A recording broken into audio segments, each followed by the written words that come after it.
নিদাহাস ট্রফির সেই ছক্কা, কার্ডিফের দুর্দান্ত সেঞ্চুরি, নিশ্চিত হারের মুখে বুক চিতিয়ে লড়াই করা রিয়াদকে করেছে বাকিদের থেকে আলাদা। দাঁতে দাঁত চেপে লড়াই করে বাংলাদেশকে সম্মানজনক পুঁজি এনে দেওয়াই ছিল সাইলেন্ট কিলারের মূল কাজ। ধ্বংসস্তূপের মধ্যে ব্যাট হাতে দাঁড়িয়ে মিস্টার ক্রাইসিস ম্যান যে কতবার লাল সবুজের পতাকাকে আলোকিত করেছেন তার হিসাব মেলানোটা বেশ কঠিন। তবে চার ছক্কার ক্রিকেটে যে ক্রিকেটারদের পরিমাপ করা হয় রেকর্ড দিয়ে, কিন্তু রিয়াদের মতো কিংবদন্তিদের কাছে রেকর্ড তো কেবলই তুচ্ছ, কারণ তারা যে রেকর্ডেরও ঊর্ধ্বে। সেঞ্চুরি কিংবা 5 উইকেট তো যে কোনো ক্রিকেটারের ঝুলিতেই থাকে, কিন্তু কজন ক্রিকেটার পারে কেবল দলের জন্য পুরো ক্যারিয়ার নিজের পজিশন স্যাক্রিফাইস করে খেলে যেতে? রিয়াদ তো তাদেরই একজন। যমুনা ইলেকট্রনিক্স ঈদে ডাবল খুশি অফার সিজন 3, যে কোনো পণ্য কিনলেই পাচ্ছেন নিশ্চিত ঈদ উপহার। মাহমুদুল্লাহ রিয়াদ এমন একজন ক্রিকেটার ছিলেন যিনি টিভি ছেড়ে উঠে যাওয়া সমর্থকদের বাধ্য করেছেন আবারও টিভি সেটের সামনে বসতে।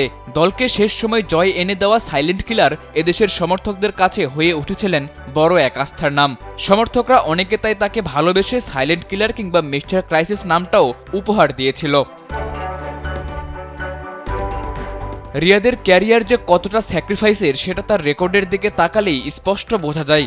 2007 সালে অভিষেকের পর দেশের হয়ে 239টি ওয়ানডে খেলে রান করেছেন 5689, যেখানে 32-50-র সাথে আছে 4টি সেঞ্চুরি, যার সবকটি আবার এসেছে আইসিসি ইভেন্টে।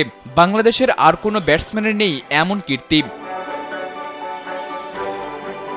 ক্রিকেটের ছোট সংস্করণ টি-20তেও খেলেছেন 141 ম্যাচ, যেখানে রান করেছেন 2444।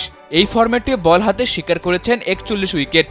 রঙিন জার্সিতে রিয়াদ যেমন রঙিন ছিলেন, সাদা জার্সিতেও ধরে রেখেছিলেন সেই ধারা। ক্যারিয়ারের শেষ টেস্টে সেঞ্চুরি করা রিয়াদ খেলেছেন মোটে 50 টেস্ট, 33 গড়ে, যেখানে রান করেছেন 2914। নামের পাশে আছে 16 50 আর 5 সেঞ্চুরি। বল হাতেও তুলেছেন 43 উইকেট।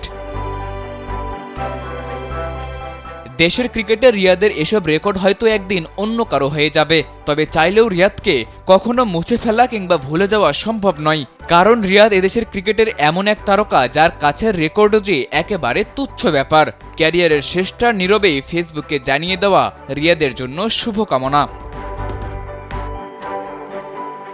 সাদাতুর রাফি, কালবেলা।